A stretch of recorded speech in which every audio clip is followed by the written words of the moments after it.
অভিষেকে বাজিমাত করলেন ব্রাজিলিয়ান ফিরমিনহো। একাই করলেন দলের সবগুলো গোল, পূর্ণ করলেন অভিষেকে হ্যাট্রিক। ফিরমিনো ম্যাজিকের দিনে দুর্দান্ত ছিলেন রিয়াদ মাহ্রেজও। সৌদির মাটিতে ইউরোপ কাঁপানো তারকার দুর্দান্ত ম্যাচ দিয়ে শুরু হলো। দল পেল বড় জয়, নিজেরা পেলেন ব্যক্তিগত সাফল্য। ফিরমিনোর ম্যাজিক্যাল হ্যাট্রিক নিয়ে বিস্তারিত থাকছে প্রতিবেদনে। বলা হয়ে থাকে ঢেকি স্বর্গে গেলেও নাকি ধান ভাঙে। ফিরমিনোর ক্ষেত্রেও কথাটা বেশ ভালোভাবেই খাটে।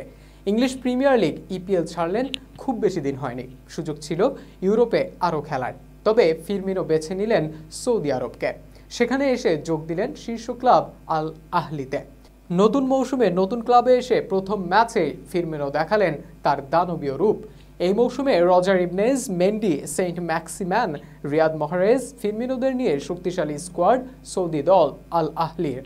এই স্কোয়াড নিয়ে এদিন সৌদি লীগের আরেক দল আল হাজামের মুখোমুখি হয় আহলি এদিন হাজামকে হারায় ৩-১ গোলে।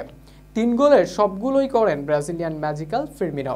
ম্যাচের ৬ষ্ঠ মিনিটে শুরু হয় ফিরমিনো ম্যাজিক, ৭২তম মিনিটে যেটি সম্পন্ন হয়।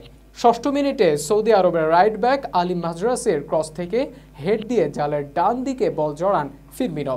এরপর প্রথমার্ধেই দলের এবং নিজের লিড ডাবল করেন ববি। ম্যাচের ১০ম মিনিটে এবার ফিরমিনোকে অ্যাসিস্ট করেন ম্যানচেস্টার সিটির সাবেক উইঙ্গার রিয়াদ মাহ্রেজের অ্যাসিস্টে ফিরমিনো বাম পায়ের শট সহজেই খুঁজে নেয় জালের ঠিকানা। প্রথমার্ধ শেষে ২-০তে এগিয়ে যায় আল আহলি। দ্বিতীয়ার্ধে অবশ্য ১ গোল শোধ দেয় আল হাজাম। এডওয়ার্ড মেন্ডির ভুলে বল পেয়ে জালে জড়াতে ভুল করেননি ব্রাজিলিয়ান ভিনা। তার গোলে ম্যাচে ফেরার ইঙ্গিত দিয়েছিল হাজাম। তবে দ্বিতীয়ার্ধের শুরুতেই হ্যাট্রিক পূর্ণ করতে পারতেন ফিরমিনো। তবে ৫২তম মিনিটে তার করা গোল অফসাইডে বাতিল হলে সে যাত্রায় হ্যাট্রিক বঞ্চিত হন তিনি। তবে ম্যাচের ৭২তম মিনিটে নিজের হ্যাট্রিক ও দলের জয় নিশ্চিত করেন ফিরমিনো। গোলপোস্টের কাছ থেকে বাম পায়ের শটে গোল করে দলকে এগিয়ে নিয়ে যান ৩-১ গোলে। হ্যাট্রিক ব্যতীত এই ম্যাচে ফিরমিনোর পারফরমেন্স ছিল চোখ ধাঁধানো।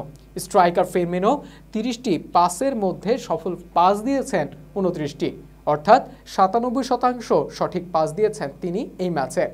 এছাড়া এই ম্যাচের সর্বোচ্চ চান্স ক্রিয়েটও করেছেন ফিরমিনো। ম্যাচের শট এবং ড্রিবলিং করেছেন নিখুঁতভাবে। ৪টি শটের ৪টিই ছিল অ্যাকুরেট। ২বার চেষ্টা করে ড্রিবলিংয়ে হয়েছেন সফল। সব মিলিয়ে এক অলরাউন্ডিং পারফরমেন্স ফিরমিনোর। ব্রাজিল দলে নিজের জায়গা এখনও চূড়ান্ত নয় ফিরমিনোর। ইউরোপের কম্পিটিটিভ লিগের বাইরে এসে এখন দলে সেভাবে বিবেচিত হবেন কিনা সেটাও রয়েছে শঙ্কা। তবে যদি এরকম অতি মানবীয় পারফরমেন্স করতে থাকেন তবে হয়তো নতুন কোচের অধীনে আবারও নিজেকে প্রমাণের সুযোগ পেতে পারেন ফিরমিনো।